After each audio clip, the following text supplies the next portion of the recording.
સુરત શહેરમાંથી 15 લાખની કિંમતના હાઇબ્રિડ ગાંજા સાથે પોલીસે 2 શખ્સોને ઝડપી પાડ્યા છે, જ્યારે આ રેકેટ સાથે સંકળાયેલ અન્ય શખ્સોની શોધખોળ હાથ ધરવામાં આવી છે. શહેરના ઇન્ડોર સ્ટેડિયમ નજીક રેન્જ ઓવર કાર લઈને ડિલિવરી લેવા આવેલા નબીરાને ડિલિવરી આપવા આવેલા શખ્સને દબોચી લીધા હતા, જેમની પાસેથી 500 ગ્રામ હાઇબ્રિડ ગાંજો મળી આવ્યો છે. લક્ઝરી કાર લઈને ગાંજો લેવા આવેલો યુવક પોતાના ગ્રુપમાં પૈસા લઈ ગાંજાનું વેચાણ કરતું હોવાનું સામે આવ્યું છે. ગાંજાની હેરાફેરીમાં અન્ય કેટલાક લોકો સંડોવાયેલા છે તે દિશામાં પોલીસે વધુ તપાસ હાથ ધરી છે.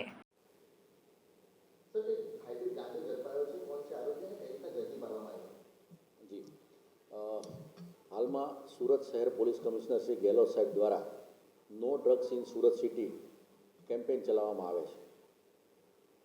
તેની તકેદારીના ભાગરૂપે સેક્ટર 2 સાહેબ શ્રી ડામોર સાહેબ તથા ઝોન 4 શ્રી ગુર્જર સાહેબના માર્ગદર્શન હેઠળ ઉમરા પોલીસ સ્ટેશનની સર્વેલન્સની ટીમ નાર્કોટિક્સનો જથ્થો શોધવા માટે પેટ્રોલિંગમાં હતી. દરમિયાન ઉમરાના surveillance સ્ક્વોડના head constable Siddharajsinh Bhikhuba તથા કોન્સ્ટેબલ મહેન્દ્ર માલજીભાઈ તથા કોન્સ્ટેબલ શુભમ રમેશભાઈ નાઓને સંયુક્ત રીતે બાતમી હકીકત મળેલ કે ઇન્ડોર સ્ટેડિયમની પાછળની ગલીમાં હાર્દિક પરમાર નામનો ઈસમ છે એ ગાંજાનો જથ્થો વેચવા માટે આવવાનો છે.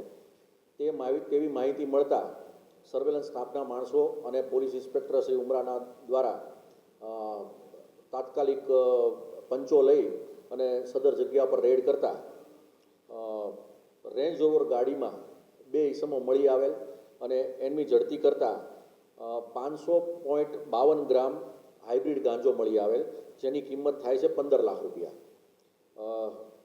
હાઇબ્રિડ ગાંજા બાબતે પાસ પરમિટ માંગતા નહીં હોવાનું જણાવતા તેમના વિરુદ્ધમાં કાયદેસરની કાર્યવાહી કરવામાં આવેલ છે. અને એમાં એક છે હાર્દિક રાજ સન ઓફ યોગેન્દ્રસિંહ પરમાર, જે ઉંમર વર્ષ 25નો છે અને રાજપૂત ફળિયું ડભોલી ગામ ખાતે રહે છે. અને બીજો ઈસમ છે એ છે જેનિસ સન ઓફ ચતુરભાઈ કાથરોટિયા, જે 20 વર્ષની ઉંમરનો છે અને રામબાગ સોસાયટી અશ્વિની કુમાર રોડ પર રહે છે. પ્રાથમિક પૂછપરછમાં હાર્દિક રાજે ગાંજો મંગાવેલો હતો અને આ જેનિસ કાથરોટિયા છે એ આપવા માટે આવેલો અને રેડ દરમિયાન પકડાઈ ગયેલા છે.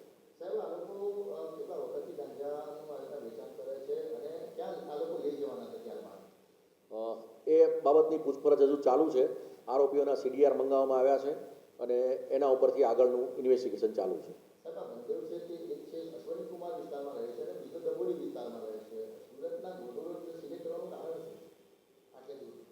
જનરલી જે આ સેલિંગ કરવાવાળા છે એ પોતાના વિસ્તારમાં ક્યારે પણ ડિલિવરી કરતા નથી.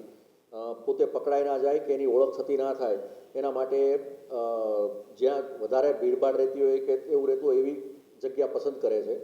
અને આ બાબતમાં એમના વિરુદ્ધમાં કોઈ ગુના દાખલ થયેલા છે કે કેમ અને કોને આપવા જવાના હતા એ બાબતની અમારી પૂછપરછ ચાલુ છે.